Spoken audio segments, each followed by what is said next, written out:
Normally, as you see the Christmas tree here, that is a time of festiveness, of happiness for families across this country and the world.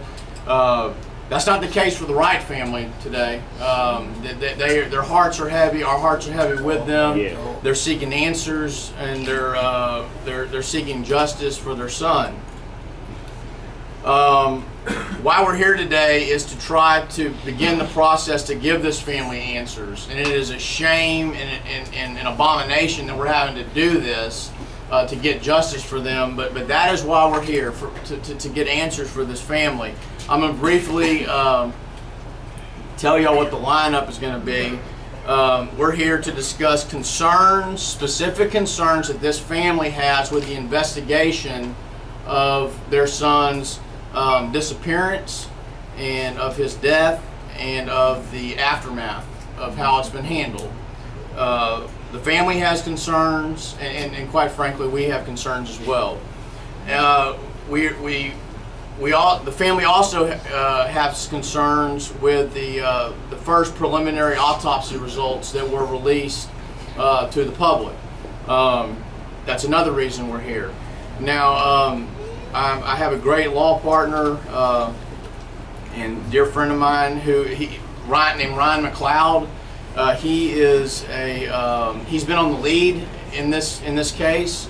He is a very smart lawyer, smarter than I am probably, and he is a former prosecutor from Galveston County.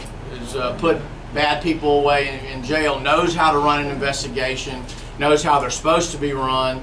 He's going to walk you through the timeline as concisely as we can of what has happened and what has not happened in this case.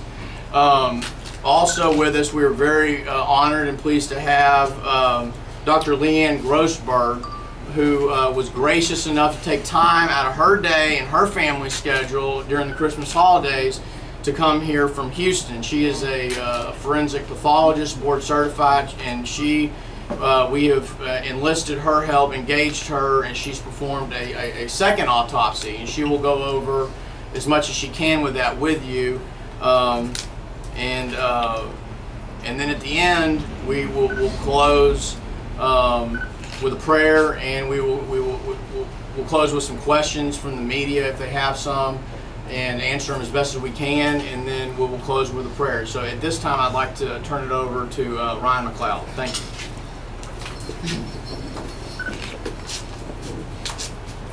Thank you, Kate. Thank you, Reverend Lewis. We are here with heavy hearts. We all know that. I want to first off tell each and every one of you that made the drive here today. I know that some of you came from far away. The fact that you're here means the world to the Wright family.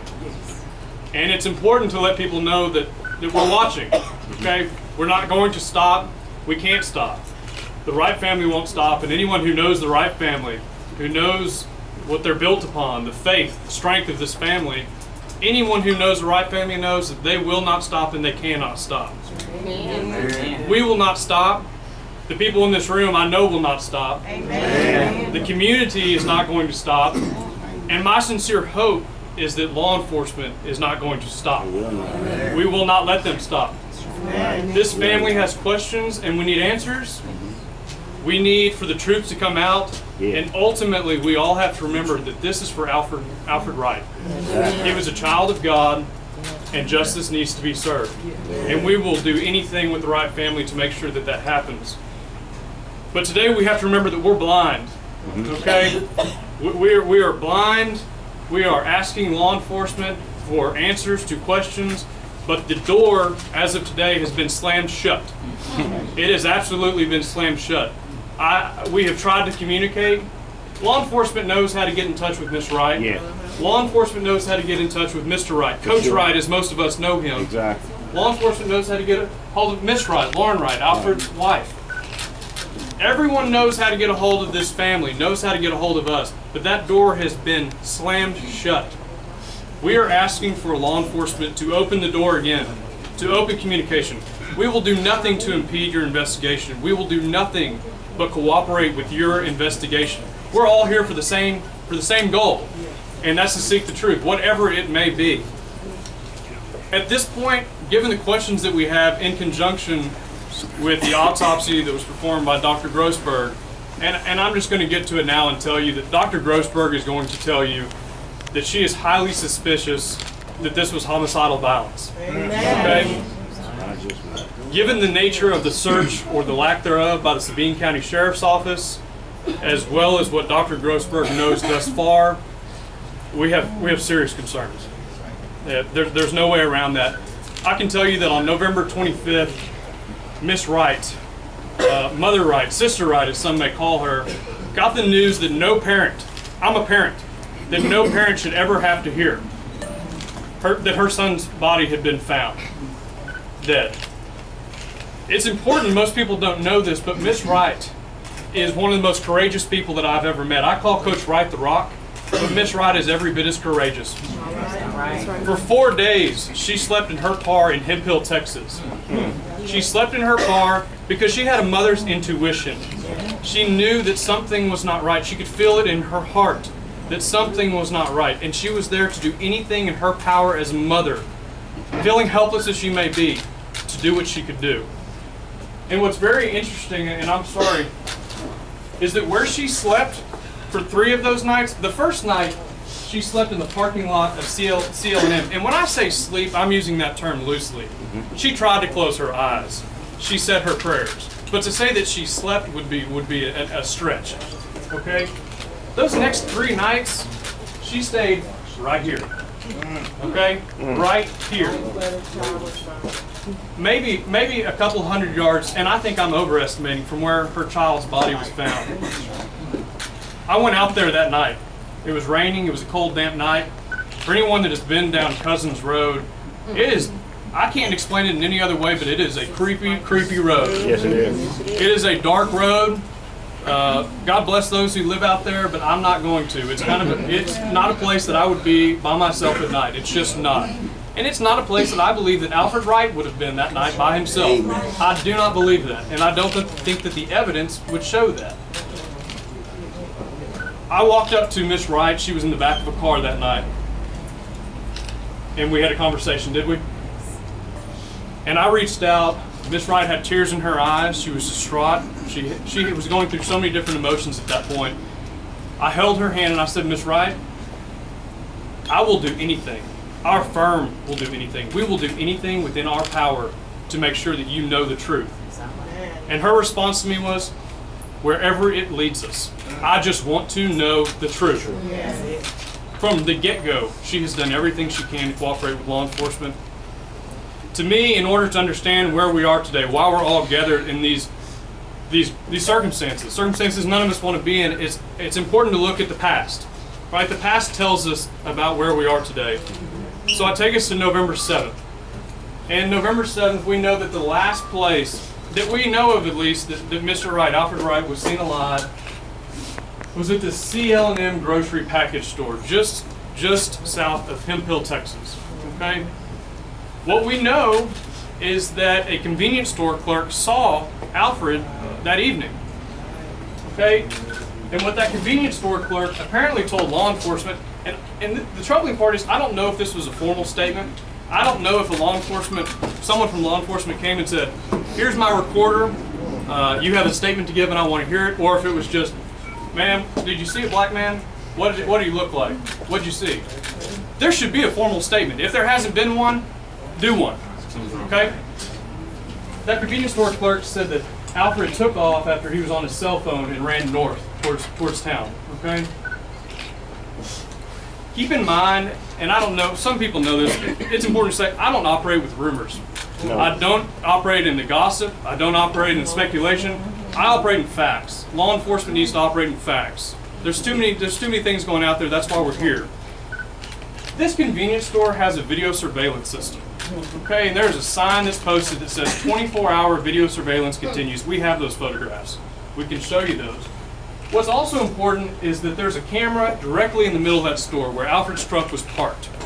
That camera, if you go there today, is missing. That camera is gone. I'm going to tell you, as a former prosecutor, I always call the video the silent witness. It's the best witness. It's the best evidence. It's a witness who can't lie, who has nothing, who has no bias. It tells a story. We need that video. I've heard from law enforcement that, I've heard 3 stories. I've heard that video surveillance system was broken. I've heard that it was just a live feed and they weren't doing any recording. And I've also heard, well, it's a VHS system and there wasn't a videotape in play. Personally, I just need to know what it is. This family needs to know what it is, because that video could tell us something. Law enforcement needs to get the video, and if they can't, they need to tell us why they can't. Okay, the next morning, we find out that Alfred's wristwatch has been found off Cousins Drive. Okay? That morning, Miss Wright and Alfred's wife, Lauren, they drive down Cousins Drive, creepy road as it may be. They pull up, and immediately they're told, "You cannot be here. You cannot be here. This is a scene. This is our scene, and you're going to contaminate this scene." And they tried to ask questions of law enforcement, and they were turned away. Okay. Later on that day, they find some more clothing. Okay. They find some scrubs. They find some other pieces of clothing. Now we're going to call it a crime scene. Okay. Then we've got a rectangular piece of scrub. There's a residence right here, and due to the fact this is the media, I'm not going to say his name, but I know this gentleman. We've actually had coffee in this gentleman's home several times. There's a gentleman who lives right here, but there was a piece of blue scrub that was worn by Alfred Wright that day that was found on a fence right near his property. It was connected to barbed wire, and Miss Wright, both Miss Wrights can tell you that it was a perfectly cut rectangular piece of scrub. I've been around a farm. You've seen barbed wire. Barbed wire does not do that. That is a question we need an answer. Okay? The other issue is this package store where Alfred's truck was. When Lauren and Miss Wright got there that morning, they said, they told law enforcement, "We want his truck searched." And the truck had been locked. Lauren was the only one that had a key. And Deputy West, who is a Sabine County Sheriff's Office deputy, said, "Well, that truck's contaminated. That truck's contaminated. We don't need to look at that." This is a locked pickup truck. Miss Wright, who had been there trying to sleep, not sleeping, with one eye open, saw the truck the whole time. The truck was not contaminated. That truck is still in their driveway, waiting for law enforcement to come and search. All they have to do is knock on the door and say, "Ma'am, sir, can we search the truck?" "Yes, you may. Please come search the truck." Tommy Maddox, Sheriff Tommy Maddox. Some of you were probably out there when you tried to search, right? And I use the term "tried to search" for a reason. There were areas in which the Sheriff's Department just did not want this family, these volunteers, Reverend Lewis and the volunteers that gathered with him, to search. Yes. What the sheriff wanted was to search north of this property. All the searches were north. And then when they started trying to search more, the response was, "Well, the people here don't want you tearing up their property. We don't want you tearing up their property. You have a young man missing, potentially in the woods, and we're worried about people on foot walking on their grass, walking through a forest. That makes no sense." To call the Sabine County Sheriff's Department an investigation is an insult. At very best, it's grossly negligent. It's horrible, it's offensive. No family should ever have to go through and should deal with a department who handled it the way that they handled it. After 3 days, this family who has been going out there, trying to help, trying to search, being told that they can't search this area, they can only search north. By that day, the 3rd day, they're told by Sheriff Tommy Maddox, "We have exhausted our resources. We have exhausted our funds. There's nothing else we can do. Your son, right, your brother, your husband, the father of your children is just another missing person. He's just another missing person." And at that point, then you say, well, what next? What else is going to be done? And we don't know what was done, because we know that people called offering resources, offering funds. People called Sheriff Maddox and spoke to Sheriff Maddox directly and said, "What funds can we give you? If we